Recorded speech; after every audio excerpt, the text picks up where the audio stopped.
అది తీసేసేయండి. ఇప్పుడు తీరా చక్కగా తీస్తున్నారా? ఓకే.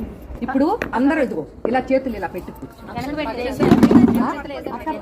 దీపం దగ్గర వేసేయి. మీ ఎదురుకుండా ఏ దీపం అయితే వెలిగించారో ఆ దీపం చక్కగా ఇలా పెట్టుకొని కూర్చోండి. నేను చదువుతున్నాను. దీపలక్ష్మి దేవి స్తోత్రం మాట. ఇది చాలా మంచిది. ఓం హ్రీం శ్రీం హ్రీం దీపలక్ష్మీ దేవ్యై నమః. దీపలక్ష్మీ నమస్తుభ్యం సర్వమంగళ రూపిణి ఆయురారోగ్య ఐశ్వర్యం యావజ్జీవమరోగతాం.